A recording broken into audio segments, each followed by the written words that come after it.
time to put this bad dog to sleep. For good! Why didn't you tell me about Weston Hills? Do you work there? Because I thought you were a fucking general practitioner. Yes,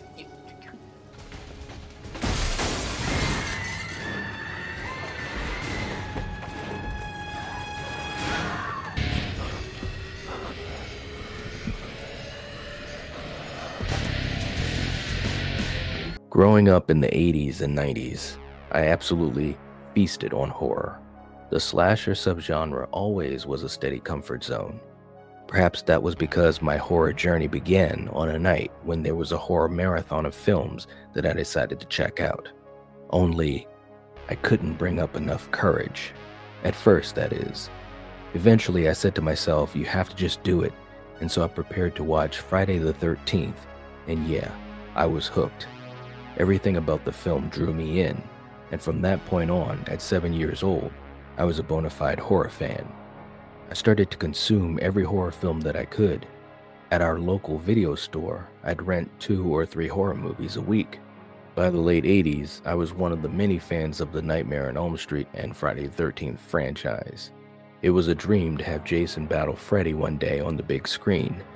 New Line Cinema first attempted to make this film several times in the late 80s, as early as 1987, when they tried to team up with Paramount Pictures by pitting Jason against Freddy Krueger in the 7th Friday the 13th movie. However, they couldn't reach an agreement, so Paramount made Friday the 13th The New Blood in 1988 by having Jason fight a telepathic Tina. 15 years later, enter director Ronnie Yu, tasked with finding a way to put a movie together that dozens of people tried to make happen. The question is, would fans be happy to finally get a film with 2 of the biggest horror villains ever, or would they hate it with more anger than Demon Freddy when he felt betrayed by Jason? Let's get down to brass tacks. In this Why You Hate video, and by the way, I've done several episodes of films that sometimes divides the fans and causes a great discussion for people on both sides of the fence. Check them out in the Why You Hate playlist if you haven't already, or if you're in need for some fun and a good horror discussion, check them out again. It's not going to hurt, I promise. So as I was saying, I'm going to go over some reasons why fans have issues with Freddy vs. Jason, including multiple things that I know will be a strong debate in this community for the lovers of this film and the detractors of it. I will attempt, if at all possible, to show how some issues might not hold as much weight as they seem. Also, I'll touch upon some history and behind-the-scenes info to give a snapshot of this film's journey. So get ready to command Jason Voorhees as your personal mafia heavy, drive all the way to Crystal Lake for the fight of the century, send a bunch of crazy insults to Freddy even though you shouldn't, and create plot holes like ridiculous fears that should never be in this movie. Here are the reasons why you hate Freddy vs. Jason. Number 1. Beginnings and story. Probably the biggest obstacle of all was how in the world could you bring together the mythologies of Freddy and Jason and make it make sense as well as be entertaining. Even as a huge young fan, I was wondering how it could even be done. So much franchise history and expectations from the fans can and did lead to an infinite roadblock to bringing the film to fruition. But there were other issues brewing, and also something that was in the way, which aside from this Versus project was supposed to be a great thing. The story goes that after Paramount Pictures abandoned the Friday the 13th series due to Friday 8 Jason Takes Manhattan's disappointing box office, original Friday the 13th director Sean Cunningham swooped in and worked with New Line Cinema's head of production, Michael DeLuca, to obtain the rights to make sequels with Jason Voorhees. Now, there was nothing stopping them from doing this movie except for the fact that they had no real idea how to bring the characters together in any kind of logical story. Plus, New Line Cinema suddenly had Wes Craven coming back to make New Nightmare in 1994, which put Freddy vs. Jason in development hell for many years. Bullshit! Of course, this issue should not have affected things too much, as Wes Craven's New Nightmare is a different continuity than the rest of the Nightmare on Elm Street franchise. During the film's long gestation period, at least 17 scripts were submitted. One early considered script revolved around a cult of Freddy worshipping teens called the Fredheads, who sought to resurrect Freddy through a series of sacrifices. Jason would be brought back to life through a sacrifice in order to stop Freddy and the cult. Although it was ultimately not used, the idea of this cult survived throughout many subsequent rewrites. These were eventually turned into one script that the producers decided for some time to go ahead with, but they eventually changed their minds as they could not agree on the ideas proposed.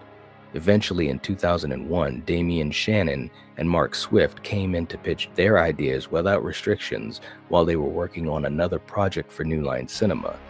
The two noted that most previous writers had ignored mythology and history of the characters, so their approach was to basically keep it all intact, make it all count, don't discount the other movies, and the fans will love you for it. The producers felt that their script was indeed much closer to the Freddy and Jason backstories. In these several early drafts of the script, two twists were considered that would have connected the past of Freddy Krueger and Jason Voorhees. One considered twist was that Freddy either assaulted or had a consensual sexual encounter with Jason's mother, and as a result had unknowingly fathered Jason. Another twist considered was that Freddy had worked at Camp Crystal Lake in the past, and had either assaulted Jason as a kid or was somehow connected to his drowning, being a child murderer and potential offender, thus giving Jason a motivation to track down and kill Freddy. Both ideas were eventually dropped as producers felt they were too contrived and too dark for the film. But the other part about it too is giving Jason a motivation to track down and kill Freddy. This is totally out of character for Jason, but then again, let's think about Friday the 13th Part 2 when he went to go and kill Alice. So either way, these scripts had a lot of plot holes that were happening left and right. Screenwriters Damian Shannon and Mark Swift started off from the final scene of Jason Goes to Hell in 1993, wondering why Freddy Krueger would drag Jason's mask into hell, and worked out the story from there. Their intent was to restore both killers to their former glory, with the fights taking place in the real world and also in the dream world, but without violating established mythologies and backstories of the characters. The opening of the film uses plenty of flashback footage from the previous Nightmare films, but none from the Friday the 13th films. This is actually because New Line Cinema obtained the legal rights to the Jason Voorhees character to make sequels, but not the footage from the previous films, which remained with Paramount Pictures. This caused an issue that many fans, including myself, had with Freddy vs. Jason, but I'll get to that point in a little bit. According to the Friday the 13th wiki website, Freddy vs. Jason takes place in the autumn of 2003, which is 2 months after Jason Goes to Hell, the final Friday, which occurred in June of 2003. And it's 5 years before Jason Voorhees was captured by the Camp Crystal Lake Research Facility at the beginning of Jason X, which occurred in 2008. The final script, though, was clocked in at over 2.5 hours. The producers eventually brought in David S. Goyer to tighten it up a bit and to reduce the time, which he did. And I definitely think that was important because 2.5 hours is a long runtime for a Freddy Krueger or a Jason Voorhees film. Number 2, director. The need for an inventive and talented director was a must-have, and with maybe the biggest story in either franchise waiting to take flight, there would be little room for error. Just like the endless story ideas, there were many considerations for directors, some which I know will surprise even the most hardcore horror fan. James Wan was originally going to direct this film, but was already committed to directing Saw and was too busy with other film projects. Rob Zombie was also offered to direct, but turned it down to work on his pet project, House of a Thousand Corpses. He would later make Halloween in 2008, the remake of the OG classic, and of course Halloween was the third big horror franchise of the 80s besides Nightmare and Friday. The other possible directors were Peter Jackson, Louis Abernathy, Rob Bottin, and Guillermo del Toro, and they were all considered to direct during the 90s. Fresh off of his successful turn as director of Bride of Chucky in 1998, Ronnie Yu was asked to direct. He originally turned down the directing job because the script didn't indicate who won at the end, and he also wasn't a fan of either franchise. He agreed to take the job when Robert Shea told him that he could make the decision for the ending himself. Ronnie Yu then came up with the idea for Jason to hold Freddy's head at the end. Robert Shea agreed, but wanted Freddy to wink at the audience. This to me was a sticking point for having Yu as a director. He hadn't seen any of the Freddy or Jason films. Sometimes choosing a director with no fandom ties can bring a fresh perspective. Other times it can be a flavor that is inconsistent with what is expected or desired by the viewers. It is not in the file. It is not. Yu had said that he didn't want the film to take itself too seriously. He wanted the film to feel like a big WWE match. Bullshit! In some aspects that could make things fun and entertaining.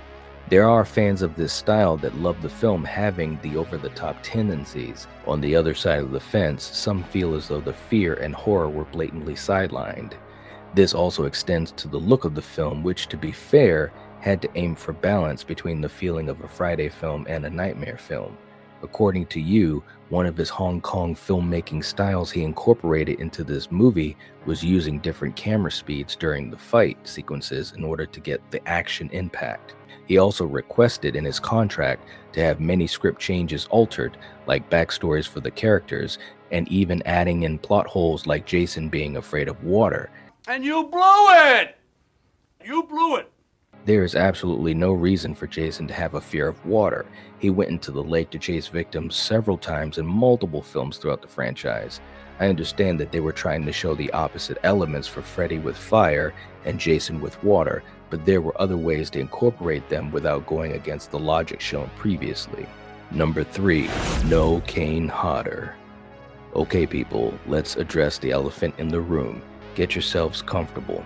Is there a bigger and more passionate issue than not having Kane reprise his role as Jason? Bullshit! I mean, did they think his greatness as the character was over? Nothing is over! Nothing!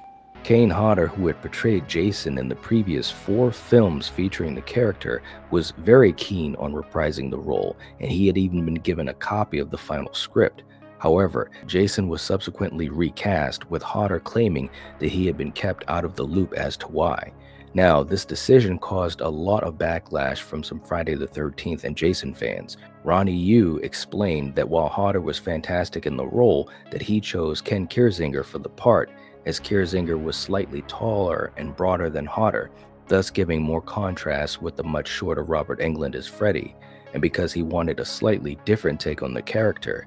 He felt that Hodder was somewhat too aggressive, whereas he wanted Jason to be slower, smoother, and more deliberate in how he was portrayed. Now, I'm just going to say this, and I've said it many times on this channel, I think the way that Jason was depicted was one of the biggest issues of this film. He had Jason moving around so slow, it was kind of like Frankenstein. There was no dynamic movement to him like you would see in Kane's films. This was a big mistake. What do you guys think? Ronnie Yu would later claim that it was a studio decision and that he would have cast Hodder if New Line had wanted him. Though Hodder was disappointed and angry with the decision, he holds no grudge against Kirzinger, who had worked with him on the 8th film as a stunt double. I myself have no particular issue with Ken Kirzinger personally.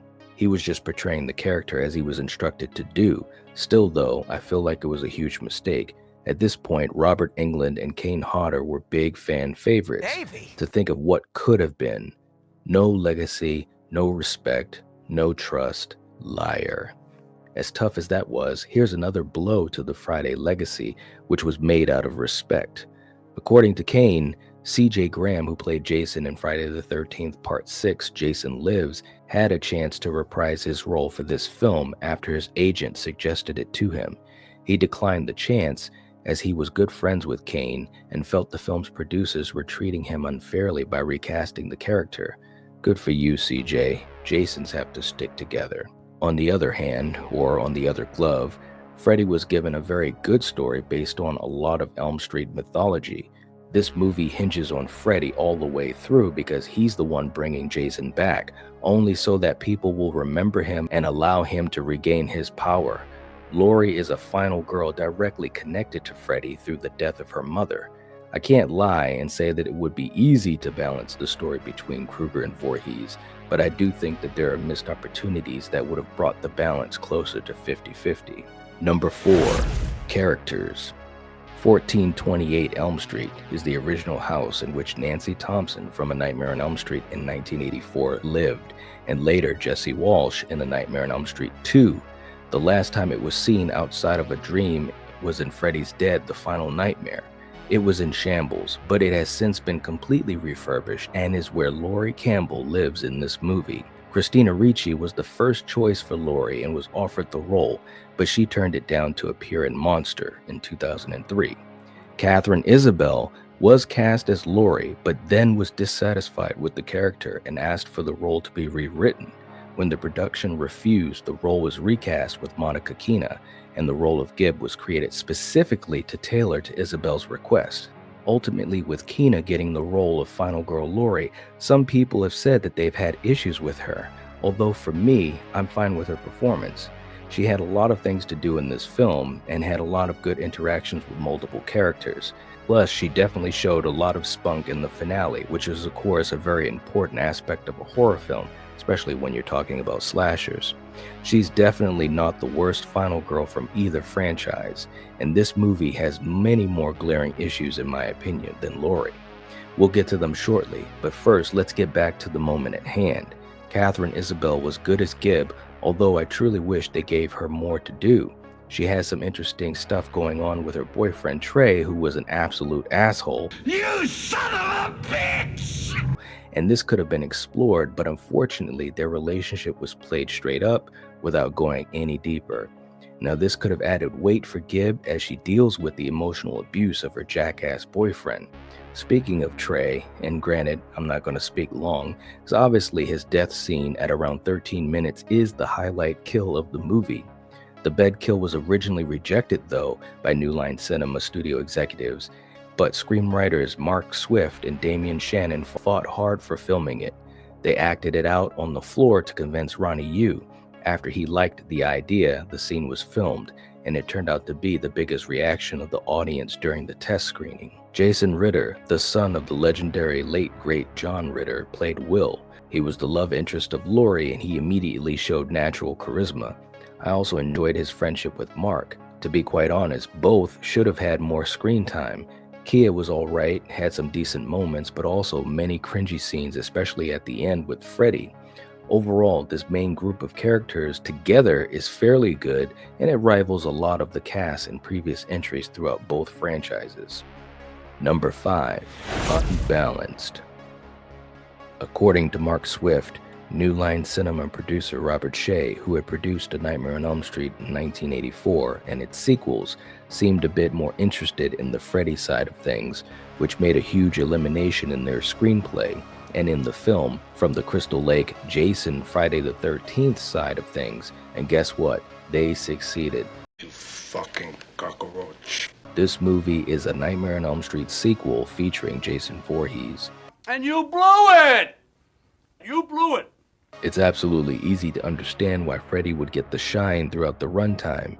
It's because he talks, and that allows Robert Englund to use his charisma and charm as the character.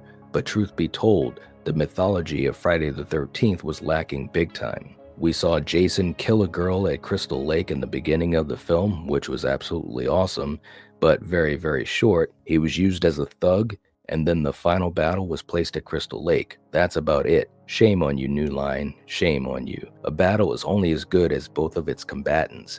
If one is diminished, then the final result will also be diminished. I can remember sitting in the theater watching and thinking, wow, Freddy is getting a lot of the spotlight in this film. Again, tying back to Kane, I think his portrayal would have popped a lot more, given Jason more presence and also hopefully made his kill scenes more dynamic in general. Unfortunately, we'll never know exactly how good this film could have been. Not to say that it was horrible by any means, but it definitely could have been a lot better. Number 6. Finale and fun facts. The Battle of the Titans was ridiculous in the dream world, to be honest. When you have Jason Voorhees being thrown around the boiler room like a pinball in a pinball machine game, you know it's pretty bad. The real world round 2 was much better in every way possible, going back and forth, And attack for attack, the tension builds until you start to wonder not who will win, but who can win.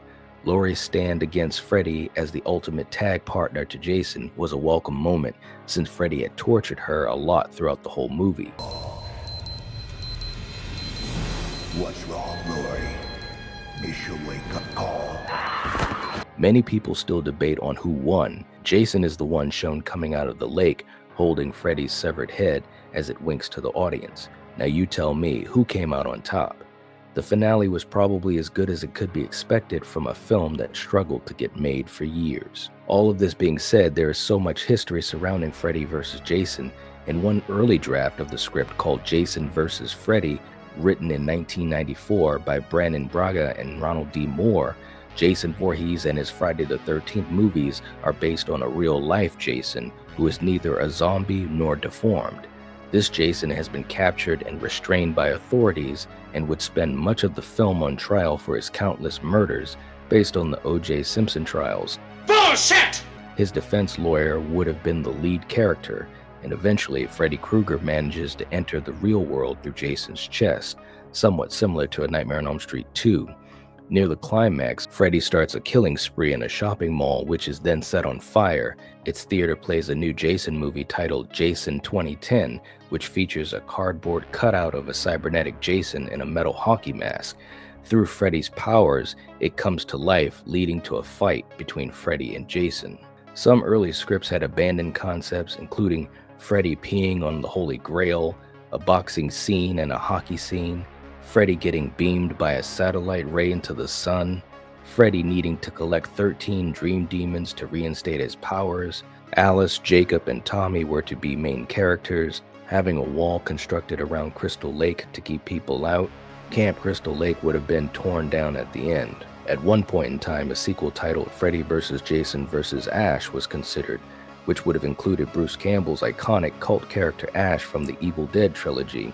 This was partially inspired by several props from Evil Dead 2, including the Necronomicon and the Kandarian dagger being used in Jason Goes to Hell as an Easter egg, suggesting that Jason was a Deadite. Bullshit! For several reasons, including legality issues over New Line Cinema not owning Evil Dead or the rights to the character of Ash, and the decision to remake both Friday the 13th and A Nightmare on Elm Street, the film never came to be, although it was eventually turned into a popular comic book. Also, another heartbreaking thing is that at one point at Dragon Con in 2002, Lisa Wilcox said that she was in early discussions to appear somewhere in the movie as her character Alice Johnson. Her agent contacted New Line and told them she was willing to work on the movie for scale if they flew her up to Canada to do it and put her up in a hotel.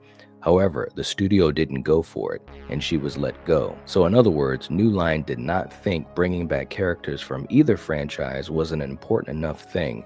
There's no doubt in my mind that doing so could have added so much weight to the film. It would give us a familiar face or two to root for, and also to give the story more possibilities. In one of the original endings of Freddy vs. Jason, both of them continue their battle in hell when suddenly Pinhead from Hellraiser steps out of the shadows and separates them. He calmly asks, "What seems to be the problem, gentlemen?" This was scrapped due to licensing issues as Miramax owned the rights to Hellraiser. After all this was said and done with Freddy vs. Jason, the screenwriters Damian Shannon and Mark Swift were immediately hired by New Line Cinema to write Friday the 13th for 2009 after this movie was completed, as producers had been highly impressed by their knowledge of the series and their work on the script for this film. At the end of the day, Freddy vs. Jason battled its way out of developmental hell, diminished Jason, and gave Freddy the shine, and we as fans must deal with it in our own way. You have to ask yourself, is Freddy vs. Jason the movie that we all waited years for, or did it get tossed around like some of the victims in the film? That is a question only you can answer. As always, this video is not here to make you love Freddy vs. Jason or to hate it. It's simply a discussion to highlight some of the history and aspects of it, good or bad, with you, the viewer. So what do you think? Are you a fan of Freddy vs. Jason? If so, tell us why. If not, let's discuss why you hate Freddy vs. Jason. If you haven't hit the like button for more content, please do. If you're not subscribed to the Night Watch Zone, this is the time to do it. Do it and become part of this fantastic movie community where you'll never love and talk about movies the same. If you like this video, check out my other Why You Hate videos and other content here, and I'll see you there. If you're watching this, if you're listening to this, you are the Night Watch. Peace.